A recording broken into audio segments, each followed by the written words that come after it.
at the Washington trip, and my daughter didn't go on it, so Ah, they're here. Um, Everybody ready? mhm. Yeah. Hello, everybody. Thank you for listening to the Approach podcast. We have a very special podcast for you today. First, I want to introduce Victoria. How you doing, Victoria? I'm good. Thank you, Adam. How are you? I'm doing well. We still got to get that picture going up for our new podcast profile picture. I We know. got to work I'm on that. working on it. I'm working And on it. Amanda, thank you so much for joining us today. How are you? I am great, Adam. Thank you. And it's my pleasure. I appreciate the invite. I am so excited to talk to you. And I don't even think Victoria knows this, but I have had back issues for a long time. And my wife even had back surgery almost a year to date. So I am so excited to talk to you and understand what you do and how you heal us all. So I want you to take the floor right now and let us know who you are. Okay.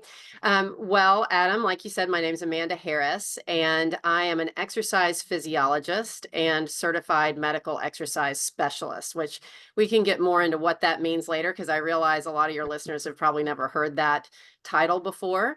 Yeah. But as an exercise physiologist, I basically went to graduate school to learn more about how exercise affects the body. So I know a lot about exercise, right down to a cellular level. But because I had my own journey with back pain, my career, instead of going toward cardiac rehab, which is what a lot of exercise physiologists do, started bending towards working with people who have back pain, just because it became a very particular interest of mine after my own injury and journey with it. I started to kind of crusade, if you will, against Yeah. back pain. And so my experience, as well as all of my academics, have really informed what I do now to help people resolve their back pain. So that's sort of the nutshell version of who I am and what I do. I own a medical exercise practice in Richmond, Virginia. And thanks to COVID, you've probably heard this before, but thanks to COVID, I started having to bring my services online. And Sure. I do so much hands-on stuff. I don't do any massage or anything, but I do a lot of hands-on positioning of people to help them understand where their body needs to be in order to access certain muscles. And I had to learn very quickly how I could cue that and Hmm. be effective online. And when I realized that I was actually helping people online and I started getting clients from all over the country, I was like, oh, I could actually build an online course with this. And so that's sort of where my efforts have been going over the last couple of years, is to try to bring this type of work to more people, because I really believe in 2024, there are so many different options available for folks to get out of their pain. And I just don't think we should have to live with back pain anymore. So you Oh, probably, I would certainly love that from a personal standpoint. And you're absolutely right. I mean, we've taken the same approach as far as COVID. I mean, I was doing one-on-one coaching and we started transitioning even before COVID to kind of online, but obviously COVID hit and nobody was coming in the office anymore. And I was like, wait yeah, a second, what's going on? yeah, So we had to revamp ourselves as well. And it's yeah, obviously worked out amazing. And now we're able to help, thousands of people instead of, yes. tens of people, kind of thing. So Mhm. that's exciting stuff. Mhm. Now I have some initial questions, just again from a personal standpoint. I had back surgery probably 16 years ago. Mhm. And I know it's not a forever fix, but the sciatic, do you have any like just quick tips on sciatic pain and that numbing that goes all the way down to your feet? I'm sure you hear this quite a bit. Mhm. Okay, so to me, there's a bigger question behind this, I'm and sure, that yes. is, if you're okay with my expanding on it a little bit. Yeah. The bigger question behind this is what led to your back injury initially? Because obviously there was an injury there, which is why they had to do surgery, right? You wound up with a structural injury that was threatening your spine, and so they had to do surgery. Am I right about that? Yeah, so yeah, I mean this goes back. I mean, I've played every sport known to man. I was a gymnast Mhm. for 10 years. I coached gymnastics, which was probably worse than being a gymnast, throwing kids up in the air and saving them from their death, was probably did more damage than doing the actual work. But yeah, so, and then wrestled. So yeah, the list goes on and on. Yeah. Yeah, so somewhere along in there, you had some pain way before the injury that led you to your surgery, right? I mean, Mhm. at some point you had some back pain. And so I think what a lot of us are missing is we don't really address the pain until it becomes like an injury, and that's when we're hurting bad enough to go to the doctor or, hopefully get a script for good physical therapy or some kind of treatment that's going to Mhm. help us resolve that injury. But leading up to that injury, we're just going to say that somewhere along the way, you developed some mechanics that were not ideal. So, Some in technical language, compensation, we say, right?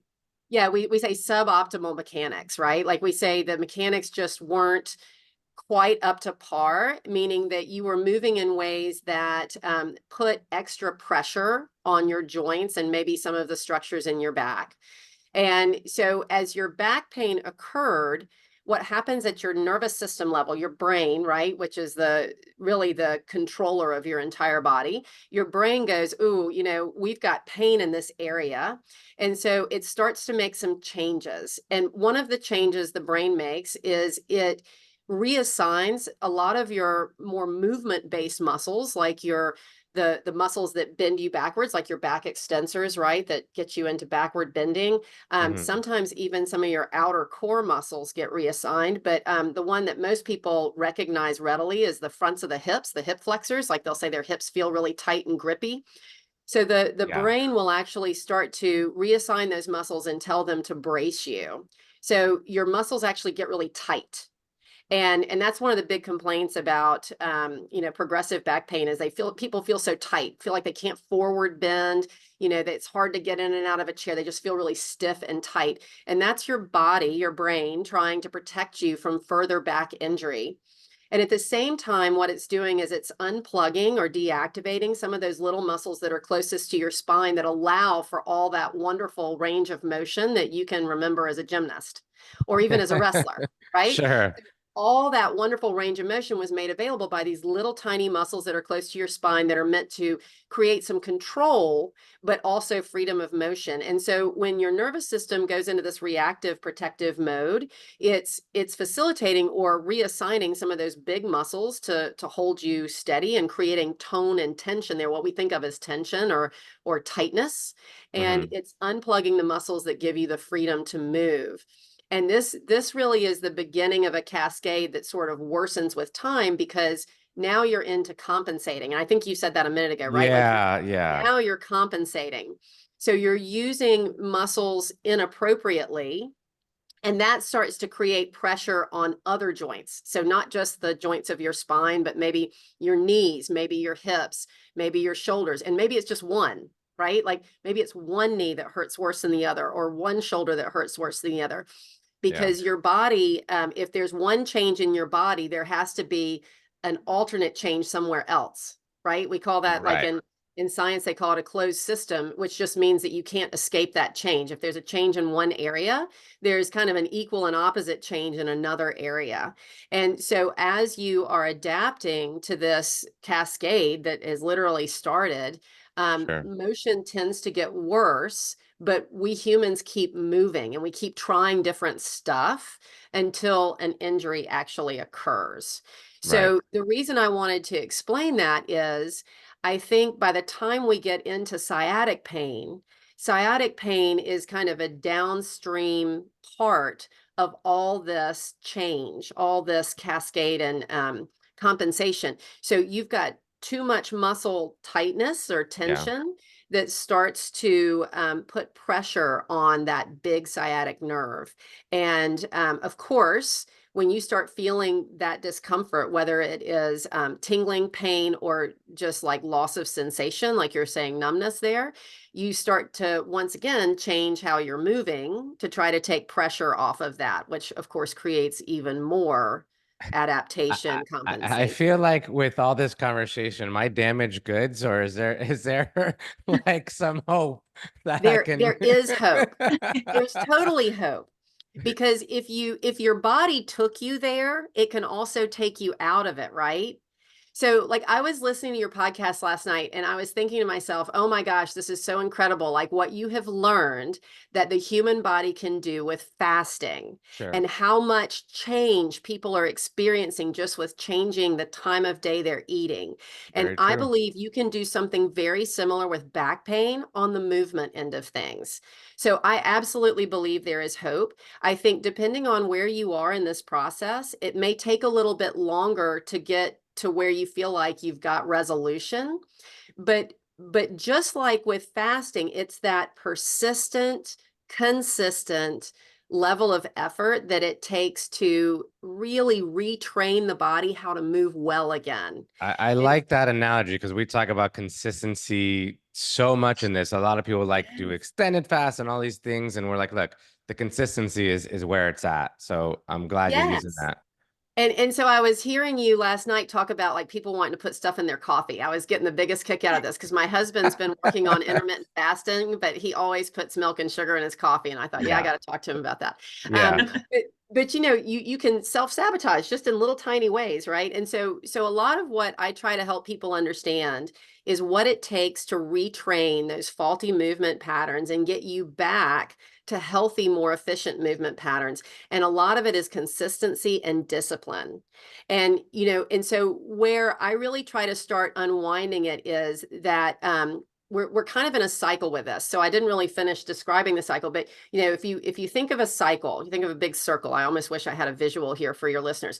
But you know, it starts with that pain, and then you start to get that cascade of the muscles tightening down and other muscles kind of being deactivated. And then you start to get more pain because you've got pressure on one of the nerves. The sciatic nerve is a huge one. And, you know, people don't realize this. The sciatic nerve is as big around as my pinky. Like it is a big Oh, I honking, didn't know that. right? Good. Yeah. I mean, people think that, you know, a lot of us think of nerves as being like the size of a human hair, and some of them Uh-huh. are. Some of them are smaller, and then some of them are like gigantic. Wow. So you think of something this big, it's not hard to put pressure on it, right? Like Sure. you start thinking about those muscles cranking down, and you can imagine how easy it would be to put pressure on that nerve, either at the root where, you know, the motion segment is, where the two vertebrae are with the disc in between. You can put pressure on it there, but you can also put pressure on it where it comes out in your butt. Yeah. And so we get a lot of folks that have sciatic pain that gets resolved once we get those faulty patterns in the around the buttocks to let go. But anyway, going on with my cycle, we've got that pain that gets driven more by some of the nerve pain.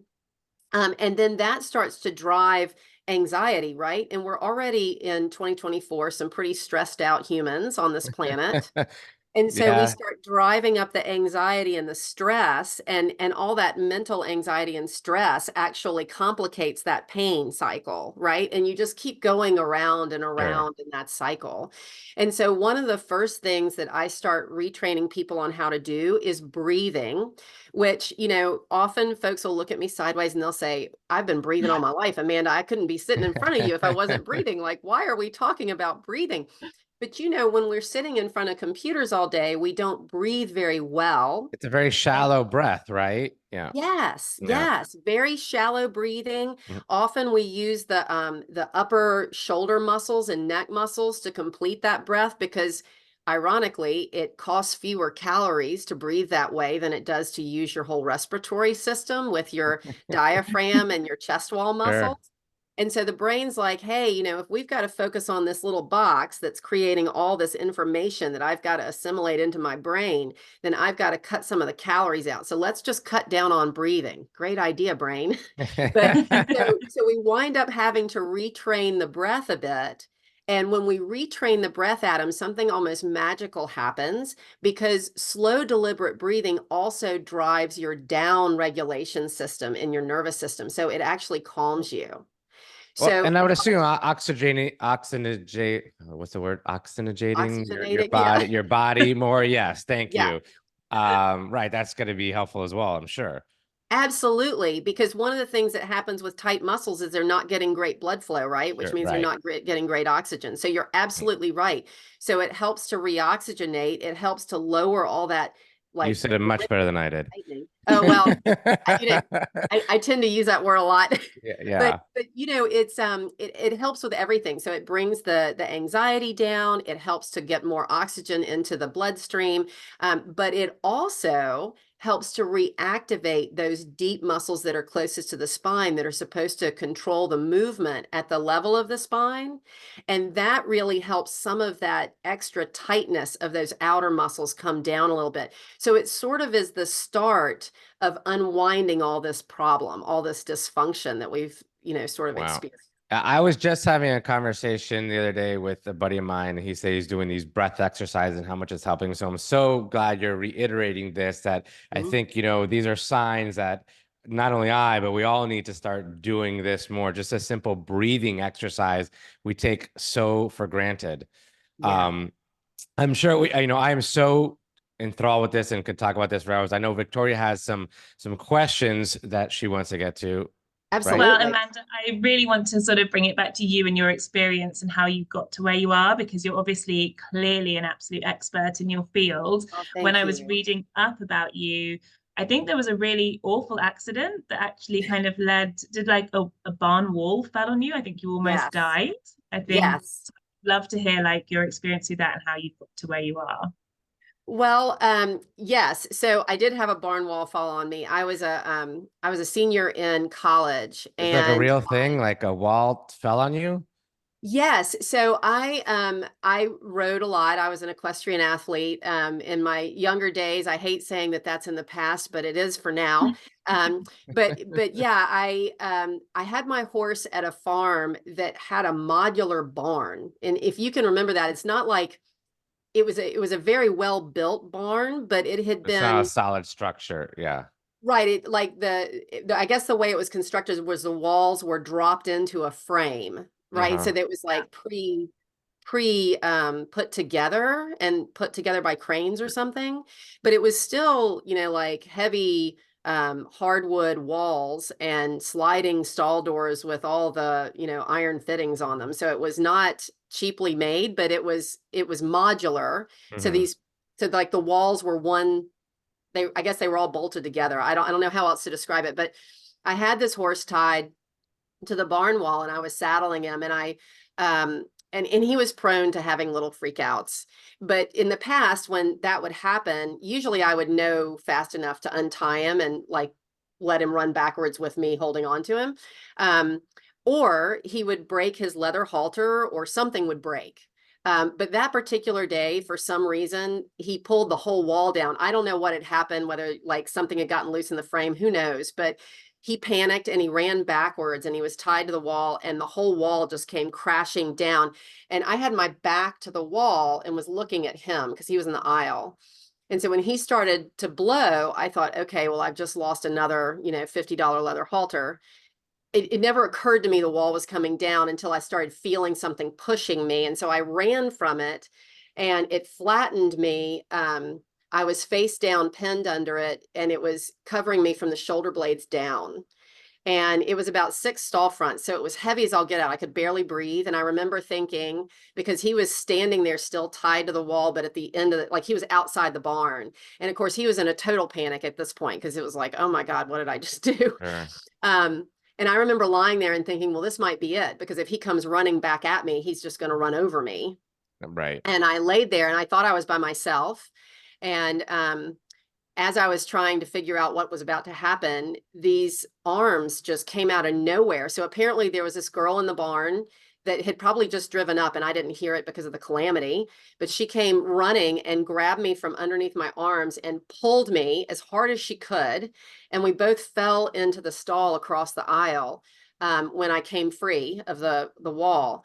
And I just remember it happened so quickly. I just remember thinking, oh my God, she just saved my life. And she was no bigger than I was. So this was like one of those crazy superhuman strength moments, The like I adrenaline don't know was how she did kicking. that. Yeah. But Yeah. I remember lying there and thinking, I can't feel my legs. I can't feel my legs. Oh no, I can't feel my legs. And slowly the feeling started to come back.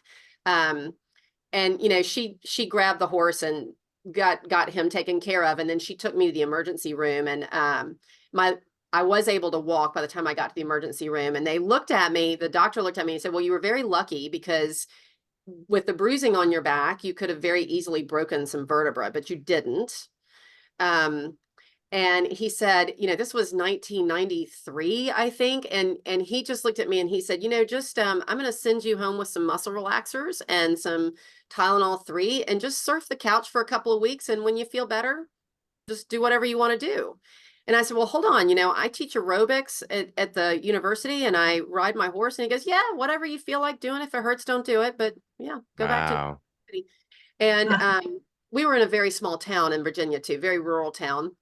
But I just remember being shocked that there was no Like that physical was it. therapy. There was Yeah. no, you know, and I was too young and dumb to know any better. This was before my graduate work. And so I did exactly what he said. I was on the couch for a couple of weeks with muscle relaxers. And then 2 weeks later, I was teaching aerobics again. And I taught 2 classes a day, 5 days a week.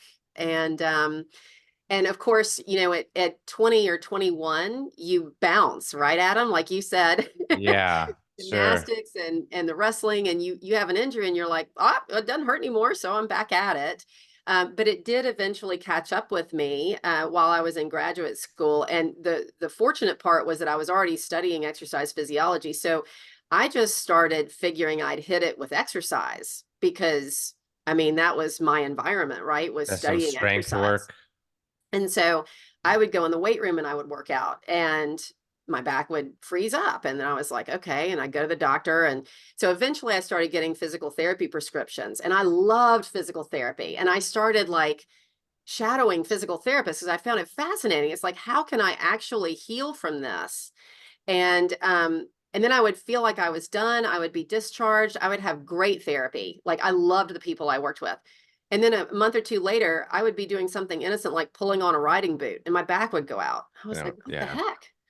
Mm. And so then over time, I started getting trained in every exercise discipline I could. You know, I kept thinking there's a solution in here somewhere. But Yeah. the same thing kept reoccurring, you know, and I'd get another 12 weeks of physical therapy, great therapy. And then I would do something else and, you know, stoop down to feed the cat a handful of cat food and my back Right. would go out. And And how so old were you at this point? this is probably into my 20s, like 25, you know, like past graduate school. But by the But time I still got past, young and not wanting to feel these things or have your back seize up and yeah. no, I mean, I was an exerciser. I had taken up skiing, snow skiing, you know, I was riding Yeah. my horse, I was lifting weights. I wanted to continue to do all the stuff that I was doing. I was running. Yeah. And then I would do something seemingly innocent and have these big, you know, reactions to them. And somewhere along the way, I had the great fortune of meeting this wonderful osteopathic type physician. And I say type because even though he went through osteopathic school, he started with a MD, so they wouldn't acknowledge him as an osteopath, but he was trained both as Uh-huh. an MD and an osteopath. And he started helping me unwind a lot of that tightness we were talking about earlier Yeah. and helping me understand both why it was there and why it kept returning. And so I would have these conversations with him because he's such a brilliant man. And I would say, okay, so you're helping me untangle this. How am I going to keep it? Like, what else can I do to keep it? And one day he just squared up on me and he said, you're the exercise expert. Figure it out. And I was Hmm. like, oh, you know, and so I just started scrounging for every bit of information I could find. And I finally found an exercise method that really talked about helping to improve movement at the nervous system level. And that's when everything changed. And that's when I was introduced to how breathing can totally change this Yeah. cascade, can actually interrupt this crazy cascade we find ourselves in. And then how we can actually use gentle movement and exercises to start to retrain movement, but from the brain level, instead of always womping on the muscles. Because all I knew to do up to then was just keep hitting the muscles. And the muscles, somebody told me once, and I think this is it was hard to hear because of my degree, but he said, you know, muscles are dumb. They're they just do what they're told. They just respond to orders. Like the one you have to convince is the brain. It's like, oh, yeah. But that Very changed true. everything. Sure. And so Yeah. once I started understanding how my body was responding, then I could start helping others respond. I love it how you kind of had this challenge and you literally through process, trial and error, figured out this method to make it work and Well, to heal there was a yourself. lot of like tears and beating head against the wall. I'm sure with anything good that that there Yeah. is, there's a lot of tears and headaches and Yeah. frustration. Yeah. Yeah. But I think the And that, most powerful thing was when I realized it was working on me, I couldn't wait to start sharing it Yeah. with my clients because I was already working with clients at that point, but I was having mixed results just like I was having on myself, you know? Right. But that's why it kind of became a crusade. It was like, I want to free you of this too, because it's so amazing to be free of it. And I can't say I make it sound like it's all in the past. And as with anything, pain will return and you're still going to do stuff that's going to jack you up every once in a while. But having the understanding of how to resolve it is like gold. You know Yeah. what I mean? Life Like, changing. yeah. yeah. Amanda, what would your advice be to somebody who maybe isn't suffering yet with back pain, but maybe gets the sort of is right at kind of the beginning of that stage where they start to think like, oh, my back feels a bit today. Is there anything that they can do to prevent things getting worse? What would your advice be? So that is an awesome question. And I love that question. The biggest piece of advice I have, and this was the advice that my doctor gave me 20, however many years ago. I don't want to give away my age, probably already did. But the best piece of advice that I ever got was move your body in a variety of ways every day, a variety of directions in a variety of ways every day. Now, I want to unpack that very briefly for your listeners because every time he would say that, it was like talking to Yoda. I honestly, I wrote that in a blog article not too long ago that I felt like Luke Skywalker talking to Yoda. It's like, what the heck does that mean? What does that mean? Like, I'm an exerciser. I move all day. But what the meaning behind that is you have to understand the movement patterns that you do every single day, right? A lot of it is what the three of us are doing now. We're sitting in front of a computer. We might move our hands and our heads a little bit, but there's a lot of other parts of our bodies that are sitting quite still. And then we have our exercise movements, right? Like we all probably have some sort of an exercise program, and we have sort of the daily movements of self-care and whatever else. What you have to figure out is where you're not moving. And for a lot of us, it's simple things like backward bending. So can you get on the floor and do some press ups? You don't need to use your back muscles, but could you use your hands and gently press yourself into back extension, like backward bending, gently, no pain, right? Um, if you're not used to getting down on the floor, I had a 34-year-old client one time that had bad knees. And what we discovered was she hadn't gotten down on the floor since her kids were little. And so her knees were killing her because they were so stiff. Right. So Right. what movements are you missing in your day? If you never have a reason to get down on the floor, maybe you need to get down on the floor during the day.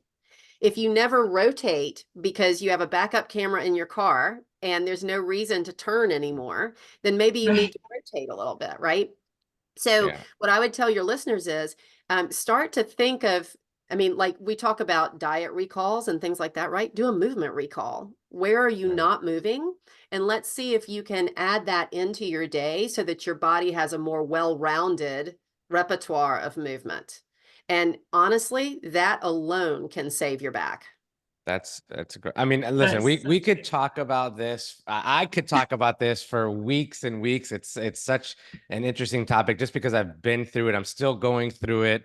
Yeah. My wife just went, through some back injuries last year. I'm sure I'm gonna have to have surgery again. But I want to give our listeners, obviously I want you to plug where they can get more information about you and some of your online courses and stuff. Please let everybody know where they can get that stuff. Yes, thank you. Reconnect.com is my website, and that's spelled RE-KINECT. So reconnect.com. And if you go to my website, there's a pop-up there that will show up that encourages you to sign up for my free live online workshop that starts next week. So if any of your listeners want to learn I'm more in. about my method, jump into my workshop. and you'll learn all about it. And I'll also talk a little bit about my online course in there, but you're going to get introduced to my method. And the reason I call it a workshop is I want you to actually do some of the exercises while you're online with me. So to me, it's a unique opportunity to try some of my exercises, try some of my method while you're online with me, and then ask me questions. So it's Because going to be a live workshop then. it's going to be an online live workshop, yes. Awesome. And we've got several different dates, but they start next Wednesday. And I would love to have your listeners come in and just learn about it, like try it out, learn how you can start to really help your back get better. For sure. And I think, for obviously a lot of our listeners who are needing to lose weight, they have that compiled weight, which is affecting their back, which is affecting their knees, their hips. And I mean, Yes. the story. So Mhm. certainly we'll get this information out to our listeners. We can throw it in some of our, online stuff as well. But this is extremely exciting stuff. I want to thank you again so much for joining us here today. Oh, I'm thank sure you for we'll having me. chat very soon because I want to learn more for myself. So you'll certainly see me on the workshop. Great, great. Well, I'd love to have you there. And thank you so much for having me on today. It's a real pleasure. Thank you. If you That's guys want great. more information, we'll send you the links. If you guys want more information about the Approach program, you can always check us out at jointheapproach.com. Thank you, Victoria. Thank you again, Amanda. Have a great day. You too.